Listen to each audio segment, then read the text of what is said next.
Vallée de Katmandou, Népal, avril 1919. Le soleil de l'Himalaya brille doucement sur le visage d'Isabelle Moreau pendant qu'elle observe sa fille de 6 ans, Amélie, qui court entre les stupas anciens. Des vacances en famille qui devaient être un simple voyage touristique ordinaire. Mais quelque chose va se produire qui changera leur vie à jamais. Amélie s'arrête brusquement. Ses grands yeux verts fixent un point précis dans le paysage montagneux. Le silence paisible est brisé par sa voix enfantine, pourtant remplie d'une certitude troublante. « Maman, le manuscrit est enterré ici, exactement à cet endroit. » Isabelle rit nerveusement. « Quel manuscrit, ma chérie ?»« Le texte sacré, maman. Je l'ai caché quand les soldats sont venus. Ils cherchaient les enseignements secrets. » La petite fille pointe vers des coordonnées précises au sol, comme si elle pouvait voir à travers 15 mètres de roche. C'est à 15 mètres de profondeur, je m'en souviens parfaitement. 2 mots qui glacent le sang d'Isabelle. Sa fille de 6 ans prétend avoir des souvenirs d'événements qui se sont produits il y a des siècles. « Amélie, tu n'as jamais appris cela, d'où tiens-tu ces informations ?» L'enfant la regarde avec un calme déconcertant. « Parce que j'étais là, maman. J'ai vu le maître pleurer. » Ce que vous allez découvrir est l'histoire la plus choquante jamais documentée concernant une enfant. Une histoire qui a défié des archéologues, des scientifiques et des théologiens du monde entier. Une histoire qui prouve que certaines vérités restent inexplicables jusqu'à ce qu'elles se produisent. Et tout a commencé à ce moment précis dans la vallée, quand une fillette de 6 ans a révélé un secret ancien que personne ne devrait connaître. Pour comprendre l'impossible, vous devez savoir comment était Amélie avant ce jour dans l'Himalaya. Amélie Moreau était une enfant parfaitement normale jusqu'à l'âge de 5 ans.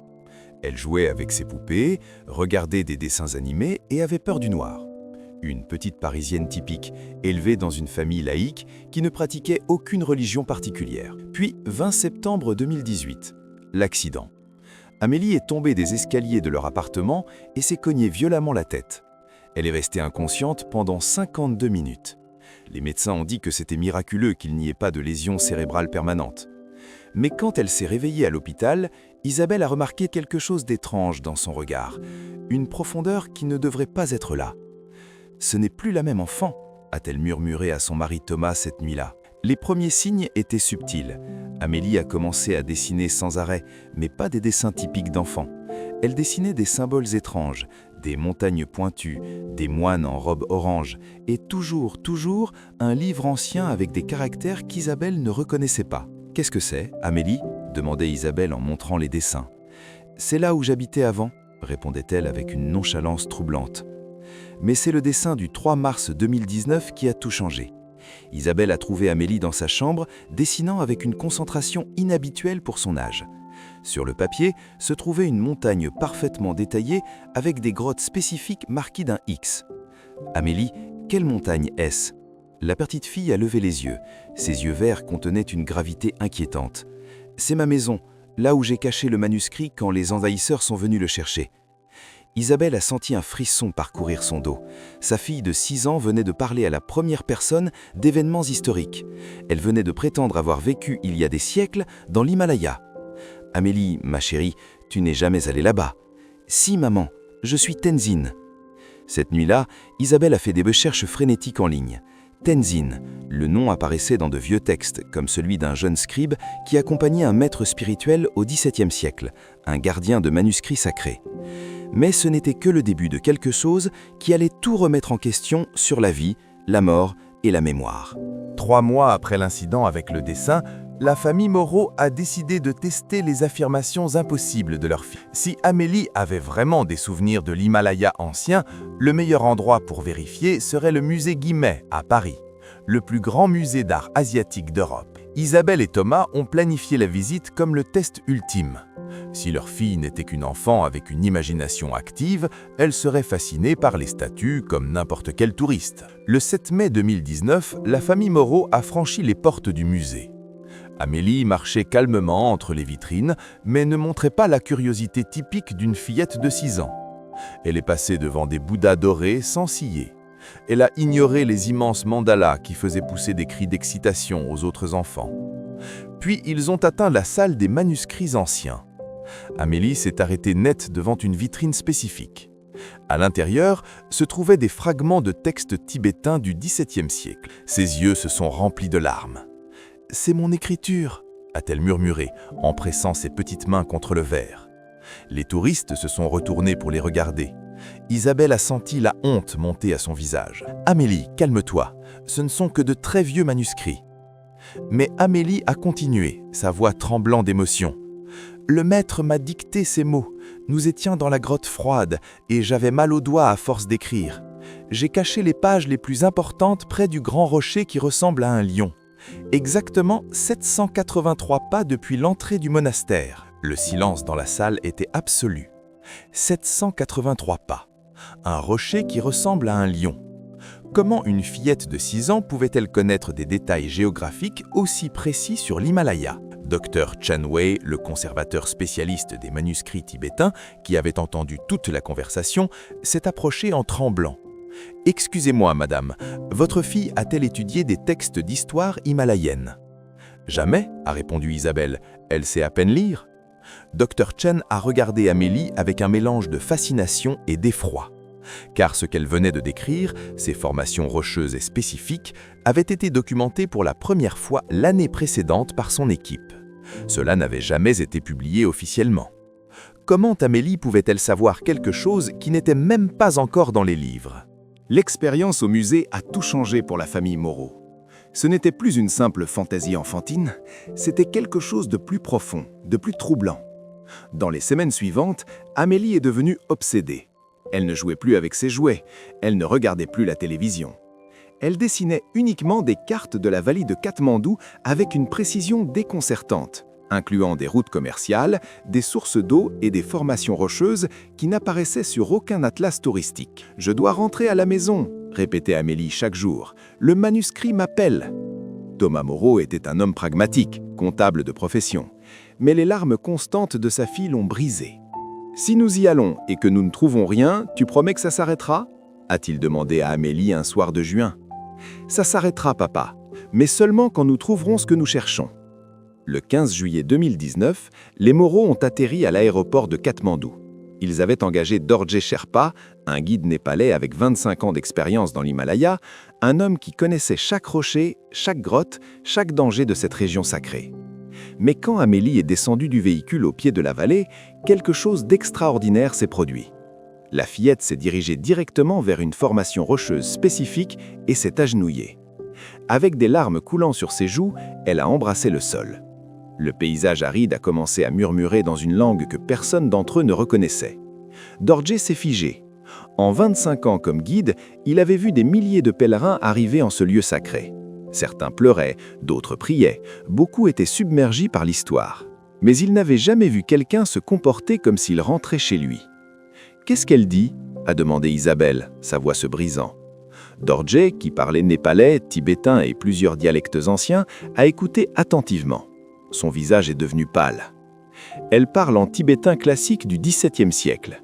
Elle dit « Pardonnez-moi, maître Rinpoché, d'avoir mis si longtemps à revenir. » Amélie s'est relevée et a pointé vers l'est, où les montagnes se dressaient comme d'anciennes sentinelles de pierre. La grotte est à 3 km dans cette direction. Nous y arriverons avant le coucher du soleil si nous marchons vite. Exactement 3 km. Une précision que même le GPS le plus moderne ne pourrait calculer à l'œil nu dans un tel terrain montagneux. Dorje s'est regardé les parents avec une expression mêlant respect et crainte. En 25 ans, je n'ai jamais vu personne naviguer dans ces montagnes avec une telle précision, même pas moi. Le voyage vers l'impossible venait juste de commencer. Amélie a traversé la vallée himalayenne comme si elle y était née. Pendant que les adultes luttaient contre le terrain rocailleux et l'altitude, la fillette de 6 ans avançait avec une assurance déconcertante. Elle ne trébuchait pas, ne se plaignait pas de la fatigue. Ses petits pieds trouvaient automatiquement les chemins les plus sûrs entre les pierres. Dorje suivait en silence, de plus en plus nerveux. Après exactement 53 minutes de marche, Amélie s'est arrêtée brusquement. « Ici », a-t-elle dit, en montrant une paroi rocheuse qui semblait parfaitement normale. L'entrée est derrière ces pierres. Isabelle a regardé le mur massif. Il n'y avait aucune fissure, aucune ouverture, rien qui suggérait une grotte. « Amélie, ma chérie, je ne vois rien. » L'enfant a commencé à marcher en cercle parfait autour d'un point précis. Elle comptait doucement. 780, 781, 782, 783. Elle s'est arrêtée exactement au 783e pas. Le manuscrit est ici en dessous, à 15 mètres de profondeur. Il y a une chambre en forme de lotus. Le maître m'a dit de le cacher là parce que les soldats ne chercheraient jamais dans un endroit aussi difficile d'accès. Thomas a sorti son GPS portable. Les coordonnées exactes où Amélie s'était traitée étaient 27.7172 degrés N, 85.3240 degrés E. Dorje, y a-t-il quelque chose de spécial à cet endroit ? A demandé Isabelle. Le guide népalais a examiné le terrain avec son œil expert. Il a marché autour, touché les rochers, inspecté les formations géologiques. « C'est impossible », a-t-il murmuré. Mais il y a une anomalie dans la coloration de ces pierres, comme si elles avaient été déplacées et repositionnées il y a longtemps. Amélie s'est assise par terre et a commencé à dessiner dans la poussière avec un bâton. Elle esquissait une carte parfaite de tunnels souterrains, de chambres connectées et d'un chemin spécifique menant à ce qu'elle appelait la chambre sacrée. « Regardez ces 3 formations », a-t-elle dit en pointant vers des rochers spécifiques. Le rocher du lion, la pierre fendue par la foudre et le rocher qui ressemble à un moine en prière. Ils forment tous un triangle parfait qui pointe vers cet endroit exact. Dorje a suivi la direction des doigts d'Amélie. Ses yeux se sont écarquillés de stupeur. « Par tous les dieux de l'Himalaya », a-t-il murmuré. « Les 3 formations sont là, exactement où elle l'a dit. Et en 25 ans, je n'ai jamais remarqué qu'elles formaient un triangle. » Comment une fillette parisienne pouvait-elle identifier des caractéristiques géologiques qu'un expert népalais n'avait jamais perçues? La réponse se trouvait 15 mètres sous leurs pieds. Cette nuit-là, campant sous les étoiles de l'Himalaya, les Moreau ont vécu l'expérience la plus troublante de leur vie. Isabelle avait installé une petite tente pour Amélie près des rochers où elle avait indiqué l'emplacement du manuscrit. Thomas, jusqu'alors sceptique, a décidé de laisser son téléphone enregistrer toute la nuit. « Si quelque chose d'étrange se produit, nous aurons au moins des preuves », a-t-il murmuré. À 2h47 du matin, Isabelle s'est réveillée en entendant des sons étranges venant de la tente d'Amélie. Sa fille était assise en position de lotus, parfaitement éveillée, parlant doucement. Mais elle n'était pas seule. Il y avait 2 voix. Isabelle a senti son sang se glacer. La deuxième voix était grave, ancienne, et parlait la même langue étrange qu'Amélie avait utilisée à l'arrivée. Mais le plus troublant était que les 2 voix sortaient de la même bouche, celle de sa fillette de 6 ans. « Thomas, réveille-toi » a-t-elle chuchoté en secouant son mari. « Il se passe quelque chose. » Ils se sont approchés doucement de la tente. La conversation continuait. Amélie parlait avec sa voix enfantine normale. Mais toutes les quelques secondes, cette voix grave et ancienne répondait depuis sa propre gorge. L'enregistrement de cette nuit allait durer exactement 52 minutes et 18 secondes. Le lendemain, quand ils ont écouté l'audio, Dorje est devenu pâle comme la neige himalayenne. La voix de la petite parle en tibétain moderne, mais la deuxième voix est du tibétain classique pur, un dialecte qui n'apparaît que dans des textes vieux de 400 ans. « Que disent-elles » a demandé Thomas, sa voix tremblante. Dorje a traduit des fragments de la conversation. « Maître, pourquoi a-t-il fallu si longtemps pour que je me souvienne ? L'âme a besoin de temps pour s'éveiller dans chaque vie. C'est le destin. Le manuscrit est en sécurité. Où l'as-tu caché ? Il reste là où tu l'as placé. Mais tu dois guider ces étrangers vers l'endroit exact. Ce sont les élus pour révéler la vérité. Et alors, ta mission dans cette vie commencera vraiment. » Isabelle a tout filmé sur son téléphone. 52 minutes d'une conversation impossible entre une fillette de 6 ans et une présence qui prétendait être son maître spirituel d'une vie passée. Quand l'enregistrement s'est terminé, Amélie s'est réveillée normalement, comme si rien ne s'était passé. « Bonjour maman, nous pouvons chercher le manuscrit maintenant. » La preuve la plus convaincante que quelque chose de surnaturel se produisait venait d'être enregistrée numériquement. Mais la preuve finale viendrait avec la première fouille. À l'aube du 16 juillet, Amélie a fait une déclaration qui allait tout changer pour toujours. Pendant qu'ils prenaient leur petit déjeuner de thé et de pain, la fillette s'est approchée de ses parents avec un calme qui ne les surprenait plus, mais qui les troublait profondément. Dans exactement 45 jours, quand le soleil du matin touchera le sommet du rocher fendu, vous trouverez ce que vous cherchez. Isabelle a senti un frisson. 45 jours ? Pourquoi si longtemps? Parce que les bonnes personnes doivent arriver d'abord. L'archéologue aux cheveux blancs, la femme qui parle 4 langues et l'homme qui apporte les machines qui voient sous la terre. Amélie n'avait jamais parlé de ces personnes auparavant, ne les avait jamais mentionnées dans ses dessins ou ses rêves. Thomas, toujours sceptique mais déjà trop impliqué pour reculer, a noté chaque détail. Date exacte, 30 août 2019. Heure spécifique, quand le soleil du matin touche le rocher fendu. Lieu, les coordonnées où Amélie avait compté 783 pas. « Et si personne ne vient ?» a demandé Thomas. Amélie l'a regardé avec ses yeux verts qui semblaient contenir des siècles de mémoire. « Ils viendront, papa. Le maître leur parle déjà dans leurs rêves. » Les Moreau sont rentrés à Paris, mais ne pouvaient pas reprendre leur vie normale. Thomas a contacté des universités, des musées, des instituts archéologiques. Il a envoyé des photos des dessins d'Amélie, des copies de l'enregistrement nocturne, les coordonnées GPS exactes. Pendant 44 jours, il n'y a eu aucune réponse. Puis, le soir du 29 août, Thomas a reçu un email stupéfiant de Dr Margaret Chen, Université de Cambridge. Objet: expédition urgente, vallée de Katmandou. Monsieur Moreau, je rêve d'une enfant qui me guide vers des coordonnées spécifiques au Népal. Mes collègues Dr Lars Nordström, linguiste, et Dr Priya Patel, spécialiste du radar pénétrant, ont fait des rêves identiques. Nous arrivons à Katmandou demain. Dr Chen avait les cheveux blancs. Dr Nordström parlait anglais, tibétain, népalais et sanskrit. Dr Patel apportait un équipement radar de pointe capable de voir sous la terre. Exactement comme Amélie l'avait prédit 45 jours plus tôt.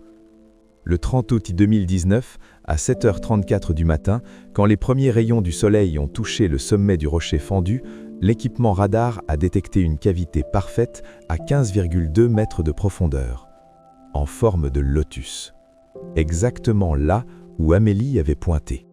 L'excavation a commencé à l'aube du 31 août 2019. Ce qu'ils ont trouvé a remis en question 400 ans d'histoire himalayenne. Dr Patel dirigeait les opérations avec son radar pendant qu'une équipe de travailleurs népalais creusait avec une précision millimétrique. Amélie était assise sur un rocher proche, observant avec la patience de quelqu'un qui savait exactement ce qu'il allait trouver. À 14,8 mètres de profondeur, les pelles ont heurté quelque chose de solide, pierre taillée. « Il y a quelque chose ici !» a crié un des ouvriers. Dr Chen est descendu dans le puits avec des cordes et des lampes puissantes. Ce qu'elle a vu lui a coupé le souffle. Une chambre souterraine parfaitement préservée en forme de lotus, exactement comme Amélie l'avait écrite. Les murs étaient couverts de peintures murales représentant des moines en méditation et d'inscriptions en tibétain ancien. Mais au centre de la chambre, sur un autel de pierre naturelle, se trouvaient les restes d'un manuscrit ancien protégé dans une boîte de cuivre scellée. « Mon Dieu !» résonna sa voix depuis les profondeurs. « Faites venir les caméras, toute l'équipe de documentation. » Au cours des 8 heures suivantes, l'équipe archéologique a soigneusement extrait la boîte. À l'intérieur se trouvaient 147 pages de parchemin incroyablement bien préservées par le climat sec de l'altitude. Dr Nordström, spécialiste des langues anciennes, a travaillé toute la nuit à traduire les textes. Son visage devenait de plus en plus pâle à chaque ligne déchiffrée. « Ce ne peut pas être vrai !» a-t-elle murmuré à 4 heures du matin. « Que dit-il » a demandé Thomas. C'est un texte spirituel perdu, un enseignement secret qui était censé avoir disparu au XVIIe siècle. Mais il y a plus, il y a une note personnelle à la fin. Dr Nordström lut. Ces enseignements ont été transcrits par la main de Tenzin Dorje, scribe du maître Rinpoché, au cours de la 5e année du règne. Lorsque les envahisseurs sont venus chercher nos textes sacrés, j'ai caché ce manuscrit dans la chambre du Lotus, à 783 pas à l'est du rocher du Lion, pour le préserver jusqu'au temps du retour. Tenzin Dorje, le même nom qu'Amélie avait mentionné des mois auparavant. La datation au carbone 14 du laboratoire d'Oxford a confirmé l'impossible. Le manuscrit datait entre 380 et 420 ans. Exactement la période que les textes historiques attribuaient à ce monastère particulier. Mais Dr Chen a trouvé quelque chose d'autre dans la chambre, quelque chose que personne n'attendait. Un deuxième parchemin, plus petit, roulé séparément. « Amélie » a-t-elle appelé. « Sais-tu ce qui est écrit sur ce rouleau ?»« La fillette a souri tristement. « C'est ma lettre d'adieu. Je l'ai écrite avant de mourir la première fois. » La révélation la plus personnelle était au point d'être dévoilée. Un message qui changerait la compréhension de la vie et de la mort pour toujours. Dr Nordstrom a déroulé soigneusement le vieux parchemin sous les lumières du camp archéologique. Ses mains tremblaient en lisant les premières lignes en tibétain classique. « C'est une lettre personnelle ?» a-t-elle murmuré, sa voix se brisant. Amélie s'est approchée et s'est assise à côté d'elle comme si c'était la chose la plus naturelle au monde. « Lisez-la à voix haute, s'il vous plaît. Je veux entendre ma propre voix du passé. » Isabelle a senti un frisson. Sa fillette de 6 ans venait de décrire le texte comme « ma propre voix ». Dr Nordstrom a commencé à traduire. « Moi, Tenzin Dorje, scribe du maître Rinpoché, laisse ces mots avant de quitter ce monde. Mon cœur est lourd car je n'ai pas pu accomplir la mission que les cieux m'avaient confiée. Le manuscrit sacré est caché, mais les gens ne sont pas encore prêts à le recevoir. Je promets de revenir quand le temps sera venu, quand je renaîtrai dans un jeune corps qui pourra se souvenir. » Amélie l'a interrompu, des larmes coulant sur ses joues. « Mais je ne savais pas que ce serait si difficile de me souvenir si jeune. » Dr Nordstrom a continué. « Cherchez l'enfant qui parle des langues anciennes sans les avoir apprises. Cherchez celui qui dessine des cartes de lieux où il n'est jamais allé. Cherchez celui qui pleure en voyant les étoiles dans les montagnes, car son âme reconnaîtra l'éternité. Mon nom dans la prochaine vie sera différent, mais ma mission restera la même. Protégez les enseignements sacrés jusqu'à ce que le monde soit prêt. Et quand vous trouverez ce manuscrit, vous saurez que l'âme est éternelle, que l'amour transcende la mort, et que chaque vie est une chance d'accomplir ce que nous avons laissé inachevé. » Thomas filmait tout, mais ses mains tremblaient. « Continuez, » a chuchoté Amélie.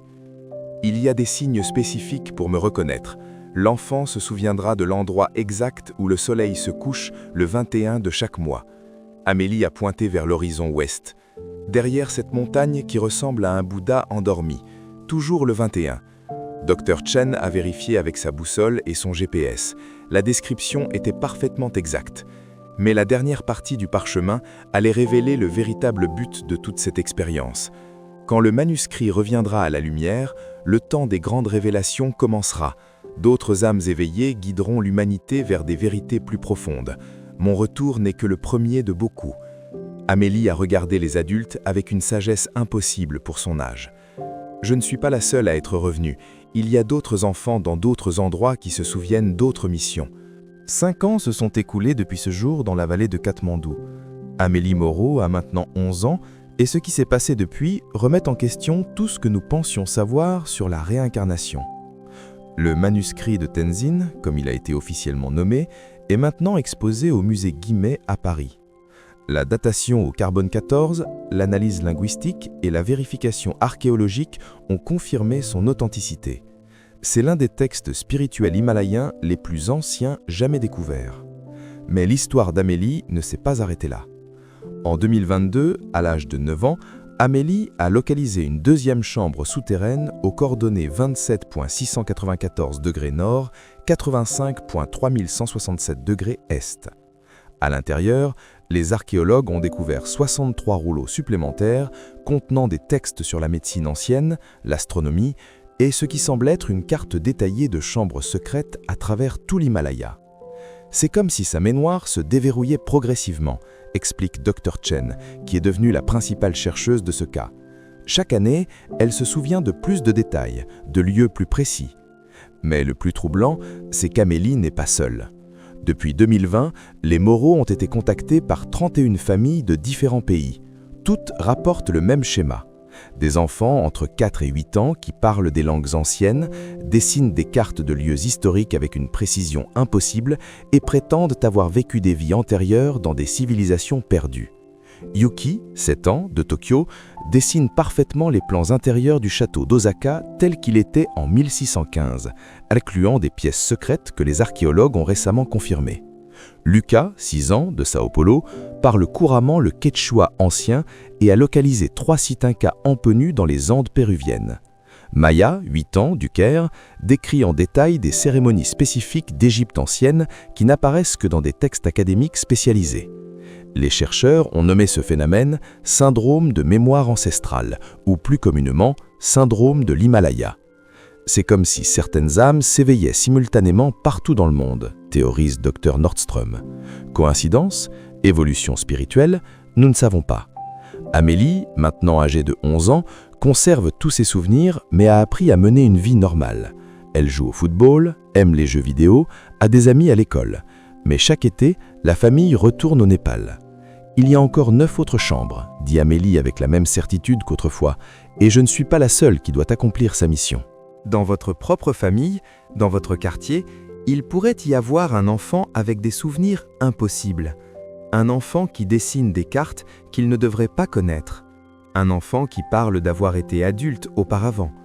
Sauriez-vous reconnaître les signes? Les scientifiques débattent encore. Les sceptiques parlent de cryptomnésie, d'exposition subliminale à l'information, de coïncidence statistique. Mais comment expliquer les découvertes archéologiques vérifiables? Comment expliquer les langues anciennes parlées couramment? Comment expliquer les coordonnées GPS précises données par des enfants qui n'ont jamais quitté leur ville natale? Dr Chen continue ses recherches. Nous avons documenté 31 cas similaires à travers le monde. Chaque enfant nous mène vers de nouvelles découvertes historiques. Ce n'est plus une question de croire ou non en la réincarnation, c'est une question de preuves empiriques qui s'accumulent. Amélie, elle, a une explication plus simple. Assise dans le jardin de leur maison parisienne, regardant les étoiles comme elle le faisait autrefois dans l'Himalaya, elle dit « Nous revenons pour finir ce que nous avons commencé. Certaines missions sont trop importantes pour une seule vie. L'amour ne meurt jamais, la connaissance ne se perd jamais. Nous portons tout avec nous, vie après vie. La prochaine grande révélation sur le passé de l'humanité pourrait attendre dans les souvenirs d'un enfant de 6 ans. Et vous pourriez être la première personne à en entendre parler. Restez attentifs, écoutez les enfants. Parfois, ils se souviennent de choses que nous avons oubliées. Parfois, ils sont revenus pour nous montrer le chemin.